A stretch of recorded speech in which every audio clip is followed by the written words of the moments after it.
Hello, everyone, and welcome to the Actor Workouts.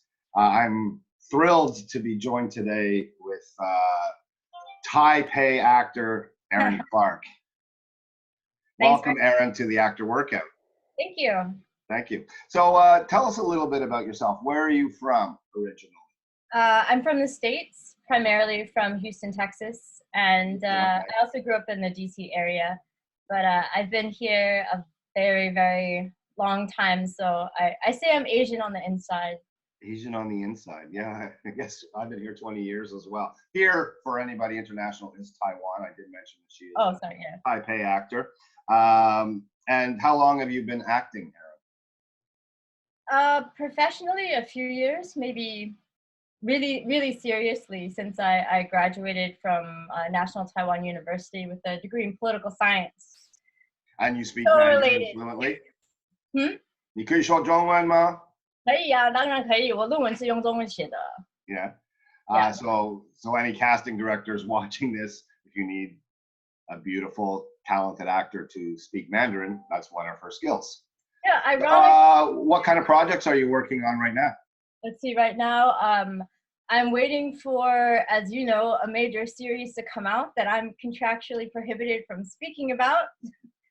But yeah, so I'm waiting for that to come out maybe the end of the year, and I think that. Are you in an Avengers movie or something? Well, let's just say it's the Taiwanese. It's maybe as close as Taiwan's going to get to something of that magnitude, at least for the near future. Right. And then I've also got a short play that's hopefully going to go up in July, but it kind of. Is this part of the Taipei Shorts series? It's part of the Taipei Shorts, yes. I'm actually working in a play with opposite Michelle Xu, and it's directed by John Brownlee. So we just had our first rehearsal in person, but unfortunately, because of COVID, we're now temporarily stopping any live in-person rehearsals, and we'll see what happens in the next month. Well, hopefully something like that, what we're trying to do here can open up projects like yourself to at least get some work done virtually using Zoom. Right. So yeah. Yeah. So I'm excited about that. You're all warmed up and ready to take the challenge? If you mean terrified and not wanting to make a fool of myself, no, I'm excited. I like working, so. Yeah. So yeah, this is for everybody that doesn't know what's going to happen. Erin is about to get a script that I've assigned to her. She has not seen it yet, and we're going to give her a few minutes to read it over, and she's going to mute herself and just walk around her room preparing for it. And when she's ready, she's going to come back, and we're going to do her first take. Okay, so Erin, are you ready for your script? I hope so, yeah. Well, you've actually had it all along. I played a little game. If you go to you see I'm sharing my screen now. If you go to the calendar event, right? It says Stu Glenn is inviting you to a scheduled event, but the E in scheduled seems to have a little link there. Hold on just a second, there's something blocking it. Oh, okay. Yeah, and so you are going to be reading Erin Brockovich's speech to the lawyers when she's got them where she wants them. Okay? So do you have the script? You can see it on my screen. I see it, yes. I'm going to stop the share so you can, I want to see more of your face when you come time to perform it. I need to actually find that though. Yeah, so it's in the E in the word scheduled on the calendar event. Sorry. That's not open on my computer yet. Okay. I'll also, what I can also do, hang on, I'll just share the link to the chat. That would be. And here it comes. So in the chat, there you go. I like to play the game of hiding it, but anyway. Oh, okay. Okay, so there's your script. Yes. You can mute yourself now, and it is 10 after 12. So you have maximum 10 minutes to prepare. Okay, I'm muting myself. Okay, and I'm gonna actually pause the video, and when you're ready, we'll do take one.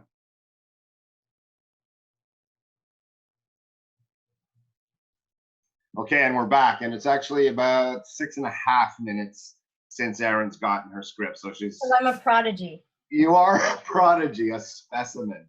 So she's ready to give us her first take. So without any further ado, Erin Clark.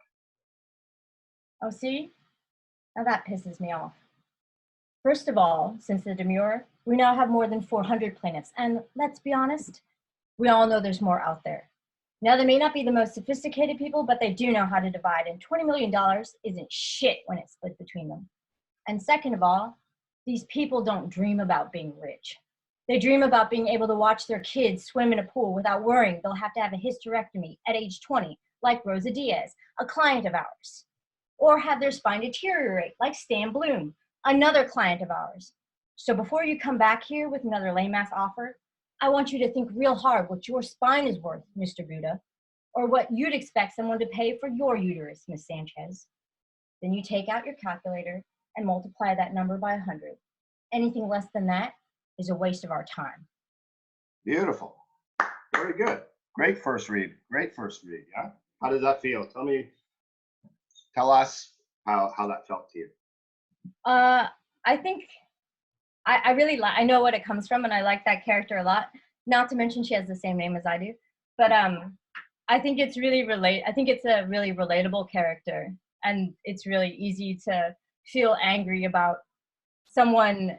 about lawyers who have a lot of money, assuming that other people are just out to get rich when actually they're dying, and they don't put any names to people with real problems. Okay. So I think it's a pretty smooth read, and I like it. It's really easy to relate to that character. Mm-hmm. Well, one of the tricky things about playing somebody that really existed, Yeah. an actual person, is you can't. There's not as much leeway to like you can't play her as somebody that is a lawyer because she's actually working class. Right. And you can't play her with a British accent or right. anything like that. You know, she is a real person, and you have to kind of be rigid with her own history, right? Right. Okay. So yeah, the reading was very clear. I even heard a hint of a Southern twang in there at one point, so I like that. And she is a Southerner, isn't she? She's from Missouri or something. I think so. Yeah, and it's more of like there are different classes of Southern, and that's more just like more like backwoods working. Yeah. I think you can let your Texas fly in this. You probably try hard to lose that. So let's just hear it try it with a Texas accent, so you can find some hook to the relatability. Okay. Yeah. And just to play with it, just to get it out of your head and more into I don't know where we'll end up with it. A couple other things too. You talk about the anger, and the first lines are, you see, now that pisses me off, and to get caught in that anger, and we'll see it manifest because we're so tightly framed on your face in the little frowns. Okay. And when you play this back, you'll see what I'm talking about. You watch for every time you frown, and that's micro expression for anger. And we're tight on your face, so we're going to see every micro expression. Right. Okay. So she's got them by the balls. Right. Her anger has, I think, we can try it this way, has long left her. Okay. She's got the fish on the line, and she's playing with it. Right. So she's now got 400 plaintiffs, and the actual settlement ends up being 333 million. It's at the time the largest settlement of its kind. Mm-hmm. And the plaintiffs ended up splitting 200,000 of it, which is 10 times the offer, or 100 times, 10 times the offer. Anyway, my math is so good, but yeah, my math sucks too. We're actors, not mathematicians. Yes, exactly. So I want to try and find that kind of a nonchalance, but be careful. It still has to have that energy. Right. You've got them on the ropes, and you're toying with them. A cat with a mouse. If you animal imagery. Mm-hmm. There you go. And also take a look at the script, and let's find some nuance, more nuance. You have some nuance, but it starts to just rush at it. Okay. And that's a trap we get into in cold reading, and something that you should try to remember if you ever have to do something cold on the spot, is take your time. We can overcompensate our nervousness by just trying to push through and use up less film or something. I don't know what it is. Less attention from the audience. Toy with the audience. And the audience is your camera, speaking of the audience now. I was watching during your rehearsal, and it's natural. You were moving around and you were getting out of the camera and bopping back and forth and stuff. She's sitting at a table. She's got her paperwork, her lawyers across, and this. I want to work on more stillness with this next. Okay. So okay. I don't know if it'll work if I. Yeah, just adjust your camera. Like. Sitting, yeah. Because my computer's actually on an angle. It's okay. The organic nature of the actor workout, it's Zoom and you know, but the tighter we can be on your face, the more you're going to be forced to still. Hand movements, everything like that, they mean something on such a tight frame. Right. So the uber objective for this to have the full power is to do nothing. Anything you do is going to speak volumes. Okay. Mm-hmm. Now you don't have to sit. You can stand, but in your mind you're sitting, and I want that sitting to kind of manifest itself in the stillness. Okay. Yeah. So take 30 seconds, review your notes, and then let's do the second take. Oh, and it's demure, not demure. I know. It's like. Yeah. Okay, thank you. It's just one of the if you're not a lawyer, it's one of the steps in the process of suing somebody. You have voir dire when you choose the jury. The demur is one of those steps. You have to appear in court for the demur. Thank you. You're welcome. You'll never see the word again. So. Who knows? I do translate legal material on occasion. Oh, okay, yeah.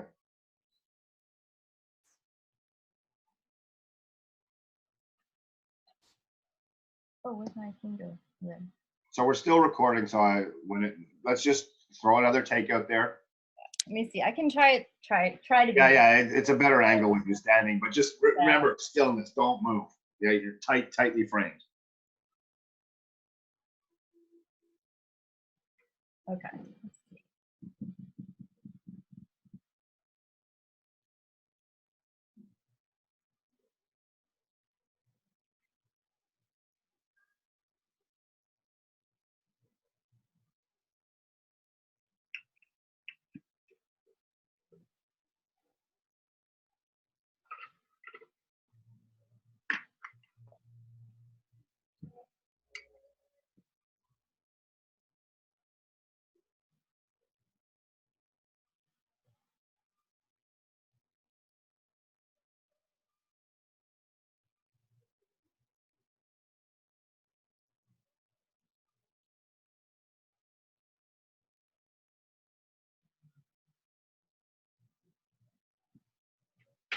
Take my flip flops off.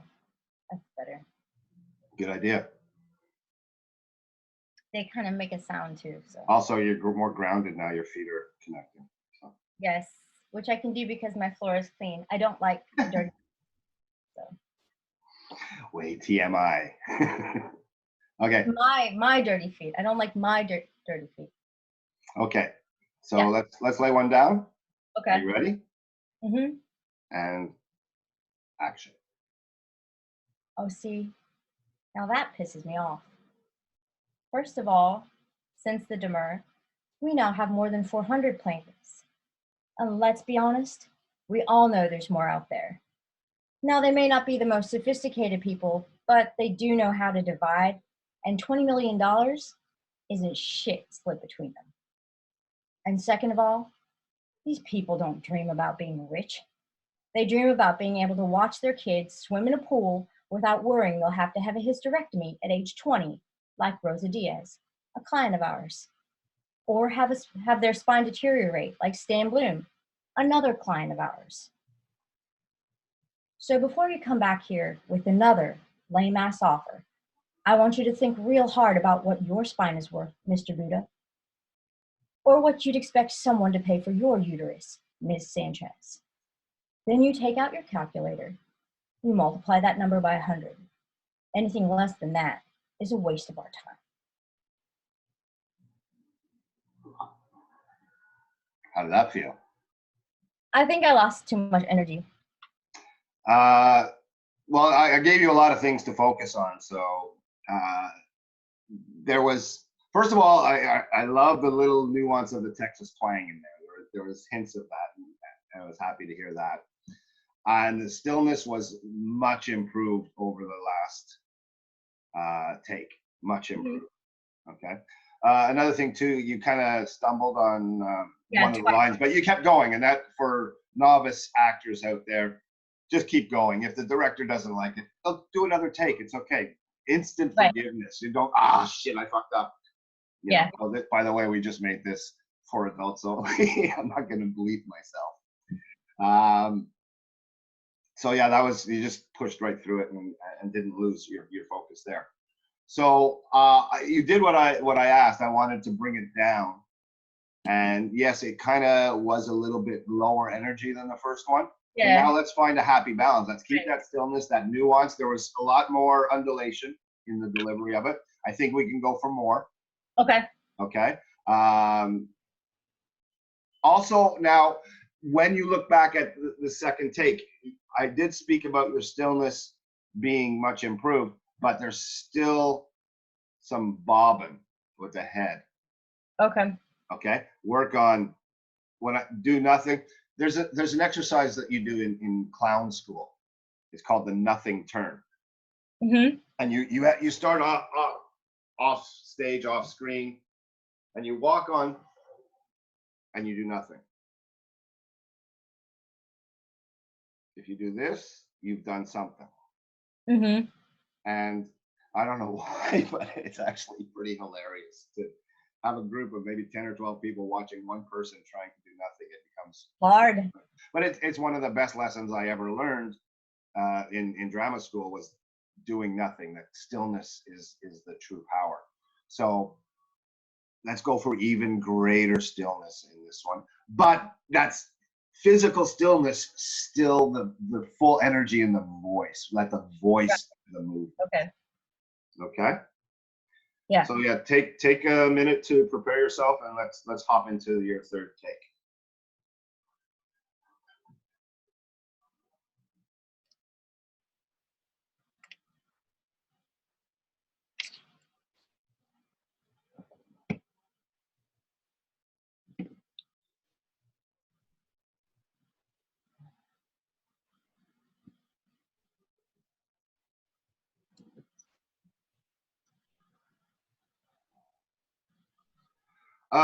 You're rehearsing right now. One thing I would say is whenever you rehearse, vocalize it. Don't internalize it. Okay. Yeah. We don't mind hearing you. We're happy to hear you. Always vocalize everything. You're going to have to speak it. It becomes part of the muscle memory, which gives you less things to have to try and rely on in your head if you can. So every rehearsal, always enunciate, practice your everything. Okay.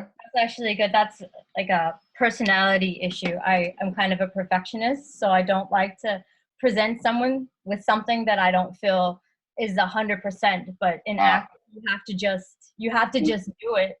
Let me ask you a rhetorical question about that. Okay. Is in the craft of acting, is perfection possible? No. It's going to be better and better and better, or worse and worse and worse. It's linear. It's not scalable. Yeah. Okay, so each time should be better than the last time. That's the most you can hope for. Right. Okay. And I think that's what makes it fun, but it's also harder for my personality to, for example, like vocalize a rehearsal. Yeah.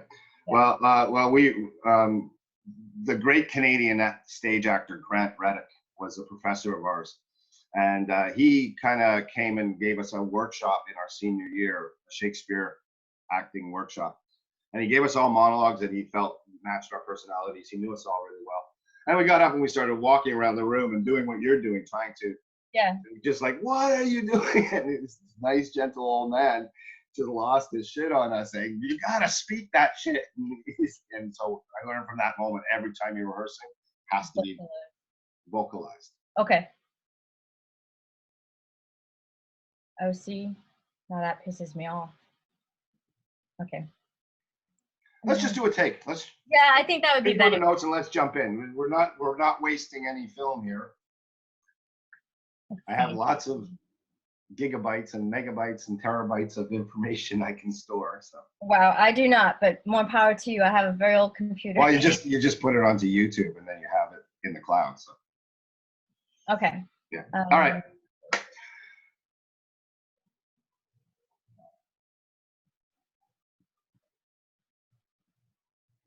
Oh, see, now that pisses me off.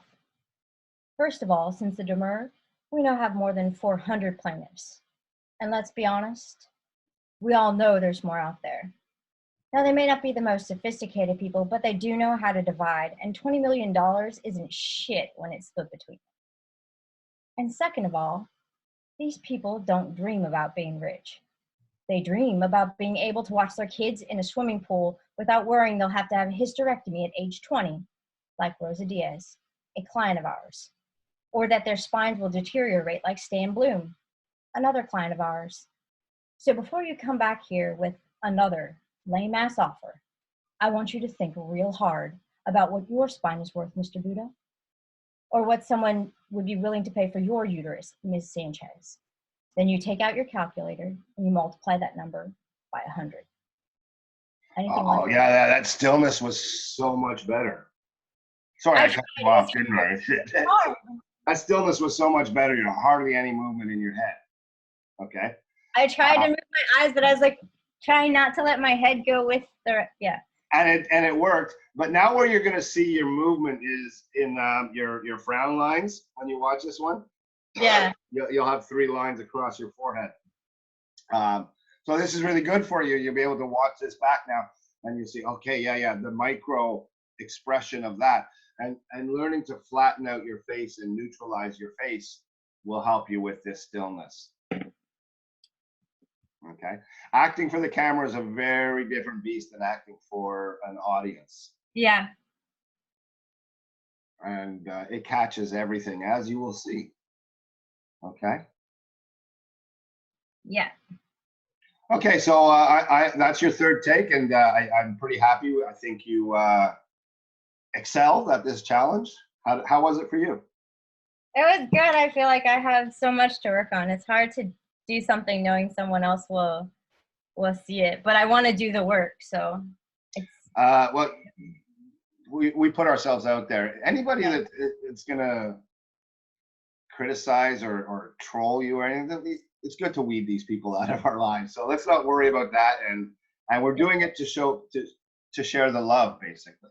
Yeah. Love of the craft, right?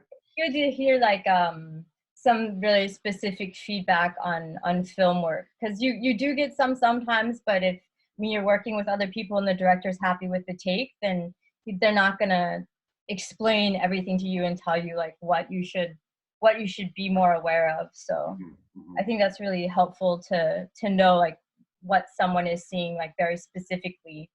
Mm-hmm. Yeah. Well, another thing that we encounter, especially working on sets in Taiwan, is time is money. Right. And they're going to rush through stuff, and you want to have your best work out there. Right. So being able to access, you don't want to be what's good enough for the director, because if it's good enough, he'll move on. Right.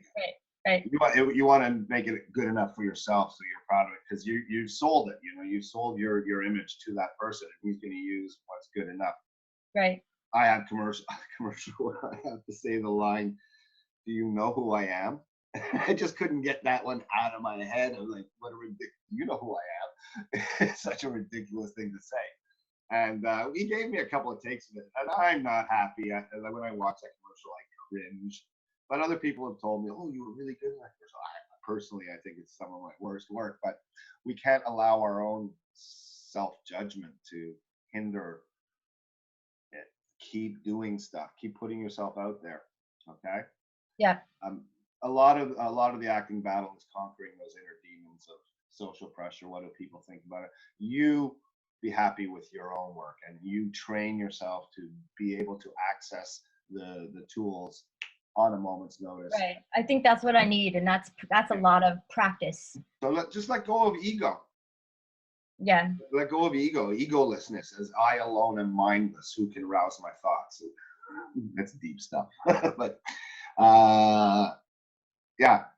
So you're a wonderful actor, and I think you have a career as long as you want to keep doing it and keep improving your craft. Take all the classes. I know you're keen on that, and it's an honor to work with you. I want to thank you very much. Oh, thank for you. your time and your work. Your very solid work today. Thank you for your feedback. It's very helpful. Oh, my pleasure. My pleasure. So for anybody else that wants to take this challenge, all you have to do is send me your email address at towsave@gmail.com, and you can take the Actors Challenge yourself. Once again, I want to thank Erin Clark. Thank you. Good luck with your day, and we'll talk to you soon. Okay, thanks, Stuart. Thank you. Bye-bye.